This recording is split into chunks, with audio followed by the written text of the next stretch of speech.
नमस्कार, मैं हूं आपके साथ अंकिता पाल। बुलेटिन की शुरुआत करते हैं। उत्तर प्रदेश के मुख्यमंत्री योगी आदित्यनाथ ने आगामी जनवरी में पूरे राज्य में सड़क सुरक्षा माह मनाए जाने का निर्देश दिया है। इस दौरान 4 ई मॉडल शिक्षा, प्रवर्तन, अभियंत्रण और आपातकालीन देखभाल पर ध्यान दिया जाएगा। मुख्यमंत्री योगी आदित्यनाथ ने राज्य के वरिष्ठ अधिकारियों के साथ में एक उच्च स्तरीय समीक्षा बैठक की है, जिसमें उन्होंने कहा कि यह अभियान केवल औपचारिकता नहीं बल्कि इसे जन केंद्रित आंदोलन बनाया जाना है। सीएम योगी ने विषय की गंभीरता को देखते हुए आपराधिक आंकड़ों के हवाले से बताया कि नवंबर 2025 तक राज्य में कुल 46,223 सड़क दुर्घटनाएं दर्ज की गई, जिनमें 24,776 लोगों की जान चली गई। उन्होंने कहा यह आंकड़े बेहद चिंताजनक है।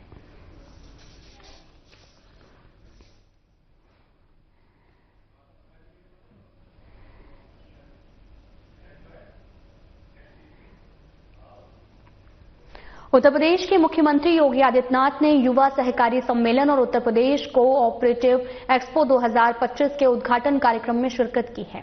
इस दौरान उन्होंने अपने संबोधन में कहा कि प्रदेश के अंदर भंडारण, ऊर्जा, इंफ्रास्ट्रक्चर के लिए कोऑपरेटिव क्षेत्र में व्यापक परिवर्तन देखने को मिला है। जानते हैं कि सहकार से समृद्धि ये प्रधानमंत्री जी का विजन है। प्रधानमंत्री जी के इस विजन के अनुरूप समाज की सहभागिता के माध्यम से समृद्धि के नए सोपान को स्थापित करने के लिए प्रधानमंत्री मोदी जी ने देशवासियों को पहली बार केंद्र सरकार ने अपना सहकारिता का एक नया मंत्रालय गठित किया। पहले यह कृषि मंत्रालय के अधीन एक छोटा सा उसका आयाम हुआ करता था, लेकिन अब यह अपने आप में एक मंत्रालय के रूप में कार्य कर रहा है और देश के सबसे दूरदर्शी मंत्री के रूप में, संगठक के रूप में देश के आदरणीय गृह मंत्री माननीय श्री अमित शाह जी मंत्रालय गठन होने के बाद सबसे पहले मंत्री के रूप में भारत के सहकारिता आंदोलन को एक नई ऊंचाई प्रदान कर रहे हैं। संयुक्त राष्ट्र संघ ने भी वर्ष 2025 को अंतर्राष्ट्रीय सहकारिता वर्ष घोषित किया है और आदरणीय प्रधानमंत्री जी की प्रेरणा से हम लोगों ने सहकारिता के सुदृढ़ीकरण की दिशा में बहुत सारे कदम उठाए हैं, क्योंकि सहकारिता ये आपसी विश्वास, सामाजिक समता और आत्मनिर्भरता की गारंटी भी है। राष्ट्रीय सहकारिता नीति 2025, जिसे आदरणीय प्रधानमंत्री जी ने सहकार से समृद्धि के माध्यम से 2047 तक भारत को एक विकसित राष्ट्र के रूप में स्थापित करना है, यह प्रत्येक भारतवासी के सामने एक लक्ष्य दिया है और दुनिया की 1/4 सहकारी समितियां भारत में, जिनमें 8,44,000 प्लस समितियां हैं, 30 करोड़ से अधिक सदस्य, यह इस पूरी अभियान में एक सामूहिक शक्ति के रूप में अपना योगदान देने के लिए तत्पर है। आपने देखा होगा पिछले 11 वर्ष में हमने बदलते हुए भारत को देखा है। तकनीक का उपयोग करते हुए कैसे हम अपने जीवन को सरल कर सकते हैं, भ्रष्टाचार मुक्त व्यवस्था दे सकते हैं। डिजिटलीकरण, ई गवर्नेंस और पारदर्शी नीतियों में के माध्यम से आज सहकारिता क्षेत्र में भी सुशासन और जवाबदेही सुनिश्चित होने की कार्रवाई आगे बढ़ी है। एमपैक्स के माध्यम से हमारी जो बहुउद्देशीय प्राथमिक ग्रामीण सहकारी समितियां थी, इनके माध्यम से इनकी सदस्यता का विस्तार, इनमें फाइनेंशियल इंक्लूजन को, वित्तीय समावेशन को भी जोड़ते हुए आगे बढ़ाने का कार्य, कृषि और ग्रामीण विकास को इसके माध्यम से आगे बढ़ाने और सहकारिता आंदोलन को और मजबूत इसके माध्यम से प्रदान किया गया है। सहकारिता वर्ष 2025 के अवसर पर उत्तर प्रदेश के अंदर जो पहली बार इतने बड़े पैमाने पे कार्यक्रम हुए हैं, 26 जनवरी 2026 को अंतर्राष्ट्रीय सहकारिता वर्ष का शुभारंभ किया गया। रन फॉर कॉपरेशन में हजारों इस फील्ड से जुड़े हुए लोगों ने इसमें सहभागिता की। 21 मार्च 2025 को Uttar Pradesh state cooperative bank limited के द्वारा एजीएम का आयोजन और स्टेक होल्डर्स को 76 करोड़ रुपए के लाभांश का ऑनलाइन वितरण का कार्यक्रम भी इस अवसर पर यहां पर किया गया। 6 जुलाई 25 को केंद्रीय सहकारिता मंत्रालय के चौथे स्थापना दिवस के अवसर पर 266 ड्रोन दीदियों को भी प्रमाण पत्र वितरित किए गए। 12 सितंबर से 30 नवंबर 25 तक आपने देखा होगा एमपैक्स सदस्यता का महाअभियान प्रारंभ हुआ, जिसमें 24 लाख नए सदस्य, जिनके माध्यम से 43 करोड़ का शेयर कैपिटल भी प्राप्त हुआ है। इससे पहले माह सितंबर 23 में प्रदेश में पहली बार एमपैक्स सदस्यता अभियान का आयोजन किया गया। 30 लाख नए सदस्य बने थे, 70 करोड़ का शेयर कैपिटल प्राप्त हुआ था। जिला सहकारी बैंकों में 2 लाख से अधिक बैंक अकाउंट और 550 करोड़ का डिपॉजिट यह आज के दिन पर हमारे पास है। याद करिए 2017 के पहले हमारे डिस्ट्रिक्ट कोऑपरेटिव बैंक की स्थिति क्या थी। 16 बैंक ऐसे थे जो 16 बैंक डिफाल्टर घोषित हो चुके थे। रिजर्व बैंक ने उनके लाइसेंस जब्त कर लिए थे।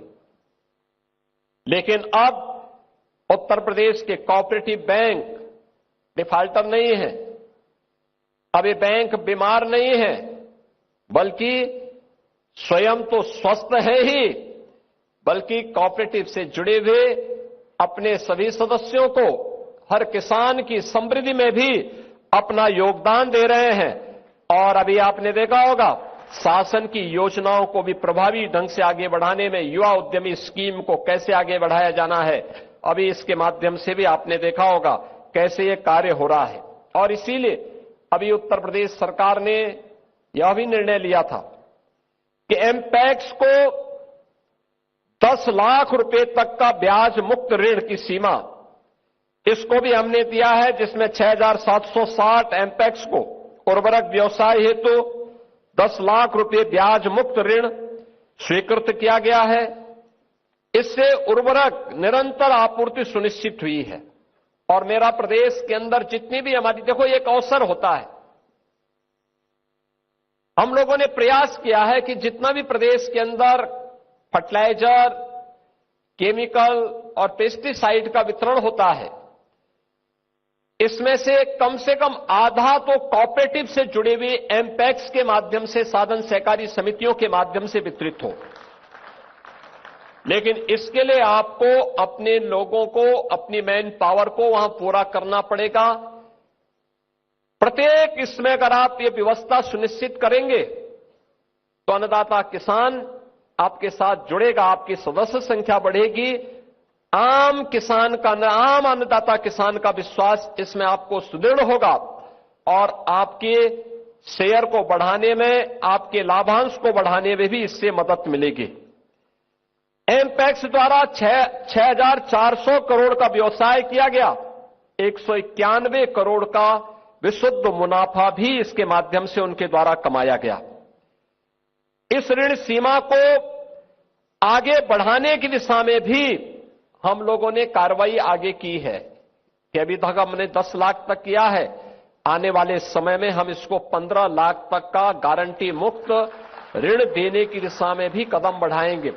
लेकिन सबसे पहले हमें जो हमारी एमपैक्स में जो रिक्तियां हैं, जो मैन पावर की कमी है, जो कभी कभी हमें दिखाई देती है, इसको पूरा करवाएं और इसको हम पूरा कर लेते हैं तो फिर आने वाले समय में इन चीजों को हमें और आगे बढ़ाने में मदद मिलेगी। 161 एमपैक्स ने जन औषधि केंद्र के रूप में भी सस्ती दवाइयां यानी जेनरिक दवा उपलब्ध करवाने की वहां व्यवस्था की है, जिसके माध्यम से भी 1,86,00,000 रुपए से अधिक का उन्होंने अब तक व्यवसाय भी किया है। इसके साथ ही प्रदेश के अंदर भंडारण, ऊर्जा और इंफ्रास्ट्रक्चर के लिए भी कोऑपरेटिव क्षेत्र में व्यापक परिवर्तन हम सबको देखने को मिला है। भारत सरकार की जो विभिन्न योजनाएं हैं, उनके माध्यम से कोठवा पांडे एमपैक्स ने 1500 मीट्रिक टन क्षमता का गोदाम बनाया है, जो सबसे बड़ा गोदाम के रूप में इस क्षेत्र में मौजूद है। और मुझे लगता है किसी भी कोऑपरेटिव के द्वारा बनाए गए बड़े गोदाम में उसकी गिनती होती है। 25-26 में 24 नए पैक्स के द्वारा भी ऐसे स्टोरेज बनाने की कार्रवाई आगे बढ़ रही है। 502 एमपैक्स में सोलर रूफटॉप पैनल की बेस स्थापित करने का कार्य पूर्ण किया गया है। और इस कार्यक्रम को आगे बढ़ाते हुए जितने भी हमारे पुराने और जर्जर वेयर हाउस थे, उनकी मरम्मत के लिए प्रत्येक एमपैक्स को 10 लाख रुपए तक की वित्तीय सहायता, अब तक 70 करोड़ से 980 एमपैक्स को सुदृढ़ीकरण करने का कार्य हुआ है। 25-26 में 30 करोड़ इसमें अतिरिक्त प्रावधान भी हम लोग इसके साथ किए हैं। एमपैक्स के उन्नयन के लिए 800 से अधिक नवगठित एमपैक्स को सरकार के द्वारा वित्तीय सहायता भी प्रदान की जा रही है। 1 लाख रुपए के मार्जिन मनी के साथ 1 लाख रुपए की जो आधारभूत संरचना है, जैसे पीने का पानी, वहां पर शौचालय, फार्मर शेड, कंप्यूटर, रैक और अन्य जो भी वहां की आवश्यकता है, इसके अनुरूप वहां पर एक कार्रवाई हम लोगों के द्वारा तेजी के साथ आगे बढ़ाने का कार्य भी, इसको तेजी के साथ आगे बढ़ाया गया है। और Uttar Pradesh state cooperative bank अब नाबार्ड से ये श्रेणी के बैंक के रूप में अपने आप को स्थापित किया है। इसमें तमाम प्रकार की कार्रवाई आगे बढ़ी है। इस प्रदेश में इसके द्वारा 40 शाखाएं आज संचालित हो रही हैं। अब मैं कह सकता हूं कि हमारे जिला कोऑपरेटिव बैंक की जो 50 जिला कोऑपरेटिव बैंक थे, आज के दिन पे सभी के सभी लाभांश कमा रहे हैं। यानी जो पहले बीमार थे और बाकी भी बीमार होने की ओर जा रहे थे, क्योंकि तो एक वास्तव में एक संक्रमण होता है, एक बीमार होता है, दूसरा भी बीमारी की तरफ बढ़ता है। लेकिन जैसे उस बीमारी को समय रहते उपचार कर लिया जाता है तो सारे लोग स्वस्थ हो जाते हैं। ऐसे ही अब उत्तर प्रदेश के सभी 50 कोऑपरेटिव डिस्ट्रिक्ट कोऑपरेटिव बैंक आज के दिन पर लाभांश कमा रहे हैं। और हम लोगों ने 1 डिस्ट्रिक्ट 1 बैंक 1 कोऑपरेटिव बैंक की इस परिकल्पना को भी साकार करने की दिशा में कार्रवाई प्रारंभ की। बलरामपुर में एक नया जिला कोऑपरेटिव बैंक के गठन की कार्रवाई आगे बढ़ चुकी है।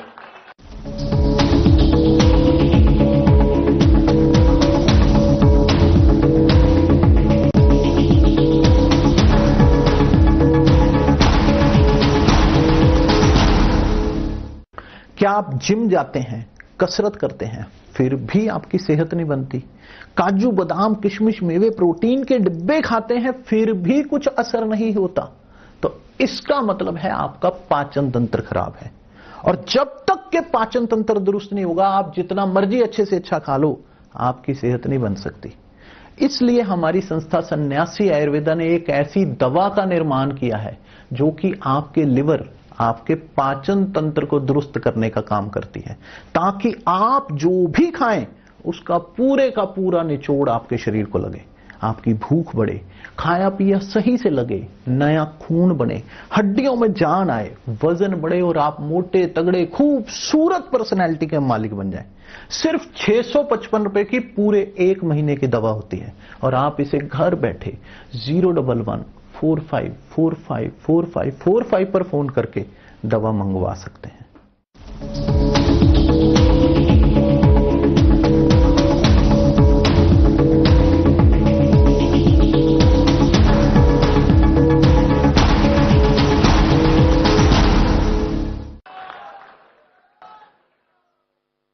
चौबीस 25 में 162 करोड़ 2 लाख रुपए का लाभ भी हमारे कोऑपरेटिव बैंक ने कमाया है और अब इसमें हम लोगों के द्वारा तेजी के साथ आगे कार्य हो रहा है। बहनों और भाइयों, अच्छी सरकार आती है, यही होता है। पिछली सरकारें 1 डिस्ट्रिक्ट 1 माफिया पालती थी, यानी ये कोऑपरेटिव क्षेत्र तो पिछली सरकारों की माफिया राज के कारण बर्बाद हो गया था। किसान की पूंजी फंस गई थी, हजारों करोड़ फंस गई थी। 4700 करोड़ रुपए का हमने 16 जो कोऑपरेटिव बैंक जिनके लाइसेंस जब्त हो गए थे, किसानों का वो पैसा हम लोगों ने फिर धीरे धीरे वापस करवाया। आज वो पैसा भी वापस है, बैंक भी फिर से अपना काम करते हुए आगे बढ़ रहा है। अब हम लोग 1 डिस्ट्रिक्ट यानी माफिया से तो प्रदेश से मुक्ति हो गई, लेकिन अब 1 डिस्ट्रिक्ट 1 कोऑपरेटिव बैंक की दिशा में उत्तर प्रदेश आगे बढ़ रहा है और इसको हमें आगे बढ़ाना चाहिए, क्योंकि ये आज की आवश्यकता है और उस दिशा में प्रदेश सरकार ने तेजी के साथ कदम बढ़ाए हैं। ये हमारे लिए इसलिए भी महत्वपूर्ण है क्योंकि हमें वित्तीय समावेशन की दिशा से जितने भी फाइनेंशियल इंक्लूजन है, जितनी भी केंद्र और राज्य सरकार की योजनाएं हैं, इन योजनाओं को प्रभावी रूप से क्रियान्वयन करने के लिए यह कार्य आगे बढ़ता है और स्थानीय स्तर पर युवाओं के लिए रोजगार की नई संभावनाओं को भी आगे बढ़ाया जा सकता है। मैं आप सभी युवाओं से इस बारे में अपील करूंगा कि हमारा युवा सहकारिता आंदोलन का एक भविष्य है और उसका भविष्य का शिल्पी है। आपको इस दिशा में अपने आप को तैयार करना है। यह युवा सहकार सम्मेलन या प्रदेश की समृद्धि और प्रदेश की सामूहिक विकास की दिशा में एक नया मील का पत्थर साबित होगा और आदरणीय प्रधानमंत्री जी ने जो भारत सरकार के माध्यम से सहकार से समृद्धि, सहकार से आत्मनिर्भरता का विजन देशवासियों को दिया है कि हमें 2047 में विकसित भारत की परिकल्पना को साकार करना है, उसे साकार करने की दिशा में सहकारिता आंदोलन को हमें उतनी ही मजबूती के साथ आगे बढ़ाना पड़ेगा। आज देखिए, आपके सामने विशिष्ट अतिथि के रूप में भारत सरकार के पूर्व केंद्रीय मंत्री, जिन्होंने श्रद्धेय अटल जी के साथ में और आदरणीय प्रधानमंत्री मोदी जी के साथ में जिन्होंने कार्य किया था, देश के अंदर नदी जोड़ो अभियान के लिए जो कमेटी गठित हुई थी उसकी अध्यक्षता भी माननीय सुरेश प्रभु जी ने ही किया था। उन्हीं की अध्यक्षता की कमेटी ने इस कार्यक्रम को आगे बढ़ाया था। देश के अंदर सहकारिता के लिए जो ड्राफ्ट तैयार हुआ है वह भी आप ही की अध्यक्षता में जो कमेटी है उसने बनाया है। आज उनका मार्गदर्शन आपको प्राप्त हो। प्रदेश भर से आप युवा आए हैं, सहकारिता की उन बारीकियों को उनसे समझने की आवश्यकता है। कैसे हम इसके माध्यम से विकसित भारत की परिकल्पना को साकार कर सकते हैं। इस अवसर पर मुझे अन्नदाता किसानों के लिए एक और व्यवस्था करनी है और वह करना है कि प्रदेश के अंदर हम लोग उत्तर प्रदेश सहकारी ग्राम विकास बैंक एलडीबी का जो रेट ऑफ इंटरेस्ट है लगभग 11.5% है। किसान उससे लोन लेता है लेकिन उसके बहुत ब्याज देना होता है। अब हम लोग इसको कम करने की दिशा में आगे बढ़ रहे हैं और इसके लिए मैं चाहूंगा कि यह लोन अब किसान को 6% पर मिले। इसमें राज्य सरकार इसमें योगदान देगी और 6% में केवल किसान को, लघु और सीमांत किसान को हम इस सुविधा का लाभ देंगे। लघु और सीमांत किसान को प्रदेश के अंदर मुख्यमंत्री कृषक समृद्धि योजना के अंतर्गत हम लोग 6% पर इस ब्याज को एलडीबी के माध्यम से उपलब्ध करवाएंगे और जो बाकी बचेगा उसमें गवर्नमेंट इसमें अपना योगदान देगी। इस विश्वास के साथ मैं एक बार फिर से आज युवा सहकार सहमति सम्मेलन के अवसर पर, मैं आप सभी युवा सहकार सम्मेलन के अवसर पर आप सभी युवाओं से अपेक्षा करूंगा कि आप सहकारिता के भविष्य बनकर के उसके शिल्पकार बनने की दिशा में उचित प्रशिक्षण लें, उस दिशा में ईमानदारी पूर्वक उस पहल को आगे बढ़ाएं और टीम वर्क से कैसे परिणाम दिए जा सकते हैं उस दिशा में आप कार्य करेंगे। इस विश्वास के साथ मैं माननीय सुरेश प्रभु जी का और आप सबका हृदय से अभिनंदन करता हूं। धन्यवाद। जय हिंद।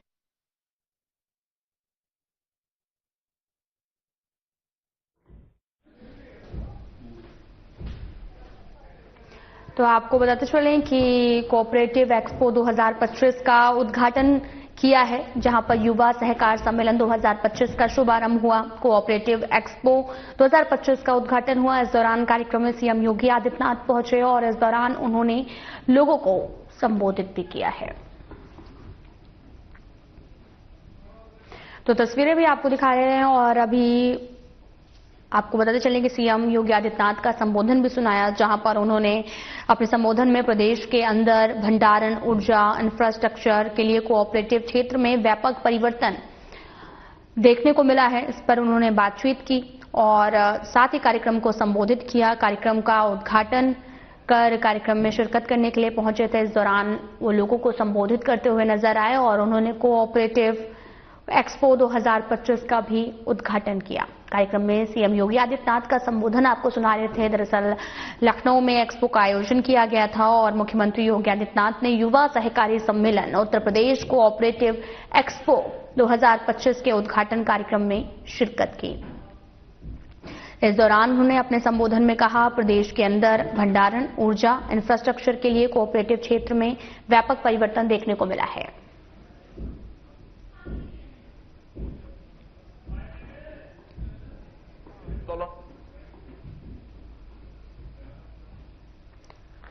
संयुक्त राष्ट्र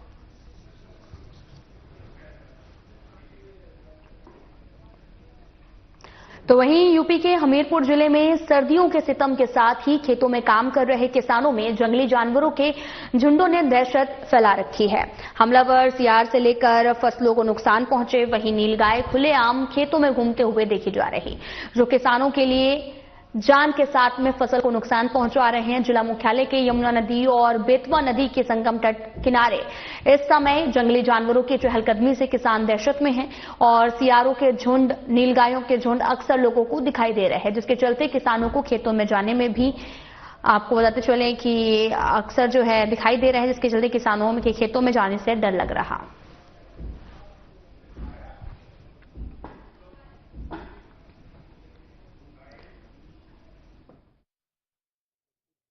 यहाँ पे सियार आ जाते हैं, नील गाय आ जाती हैं और ये तो उनको बड़ा आतंक चलता है भाई। ये तो इसमें कहो निकल रहे थे, एक बार हम जा रहे थे ब्रह्मा के डेरा, वहां से निकल रहे थे तो दौड़ा दिया।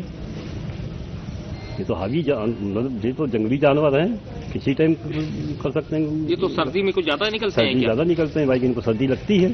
ये पुरानी कहावत है भाई कि वो बीरबल से राजा ने कहा कि हल्ला क्यों जा रहे, इनको जाड़ा लगता है। तो ये सर्दी में ज्यादा आक्रामक होते हैं, लोगों पे हमला होते हैं। खेती में भी ये लोग कुछ बहुत नुकसान करते हैं। ये जो किसान लोग बाजियां वगैरह लगाते हैं, इनमें इनका बड़ा। फिलहाल वीडियो में इतना ही। नमस्कार।